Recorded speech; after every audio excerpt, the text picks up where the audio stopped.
Magandang gabi po. Napakasaya pala ng mga taga-Bana. Super! First time I attend Bana. I'd like to say thank you everyone for your support. At maraming salamat din. I have new friends ngayong gabi na ito. Although I work in the radio, mag-aasa po kayo sa suporta ni Ate B. If you have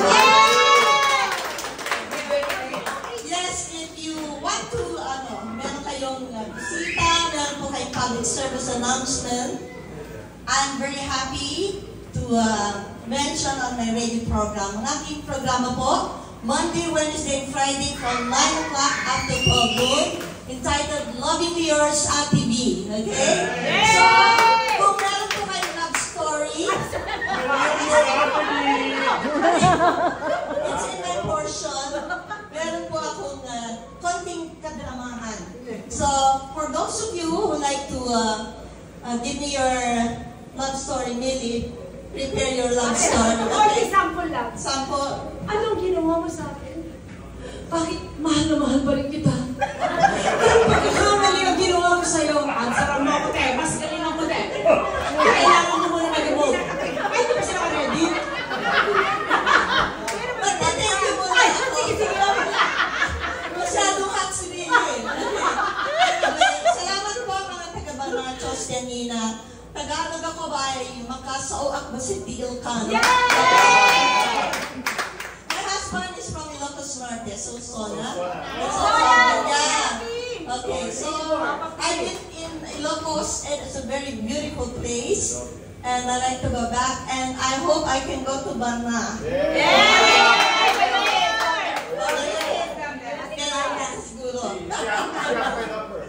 Okay. But anyway, I'd like to say thank you. Maraming salamat for inviting me. Millie, thank you so much. And Dr. Sorbelia Guerrero. Palapakan po natin. Dr. Ayan. And then, nice ko rin pasalamatan ang Vice Mayor of Bana. Put your hands together for Sir, thank you very much for coming. I hope you will come back. And also former Secretary Martin Crisostomo. Okay, sino pa? At syempre to all the members and officers, congratulations. You are all wonderful people. Ang saya ninyo at masasabi ko bukas sa radyo. Yes! And how you accept everyone. So I can mention if they like to be a member. Yes. Diba? Sino tawagan? Ikaw, Millie? Ako po, may 10% po kayo. Yung 10% mo na I can mention on the radio for those our friends taga-Bana or not Bana, if they like to join. I've seen how you sing, dance, welcome everyone. Kaya I'm very happy tonight na namin ko po kayo lahat. For sure, kayong bida sa programa ko bukas. Thank you. Salamat. And then, bago po yun, kailangan sagutin mo ako, Ate B. okay, ano yun? Gandahan mo. Okay. Bakit mo ako pinabayaan mo kailangan kita? Ano ba ang ginawa ko sa iyo? Sagutin mo ako ng totoo. Bakit? Ipinagpalit mo ako sa iba, hindi ba? Pinalitan mo nga ako, may pastiso naman yung pinalit mo sa akin. Ano ba? Sinabi mo sa akin na pahabang buhay mo. But anyway, tinitiki ang bilihin. Kailangan basta sa akin, di ba? Hindi pa talaga. Siya po yung reason. Kasi I'm sorry to. Ano kasi si Ate V she's a survivor po ng cancer. That's right. At sa kanya medyo sa umaga, alam mo ate kasi marami akong gamot na marami binibigay sa akin si doktora ng mga gamot. Hindi ko alam kung ano yung mga gamot na yun. Patulog ba o ano ba, di ba? Kaklando?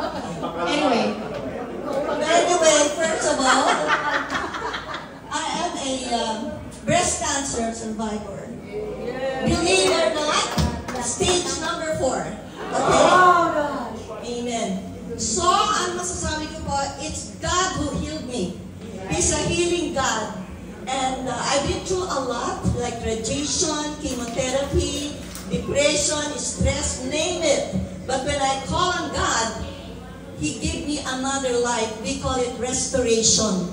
Okay? So I'd like to praise Him and give Him the glory tonight that God is a very powerful, amazing God. Salamat po. Amen. Anyway, thank you everybody. See you again. Okay, thank you. Okay. I'm sure lahat kayo nag-aantay kayo ngayon kung sinong isusunod kong tatawagin, di ba?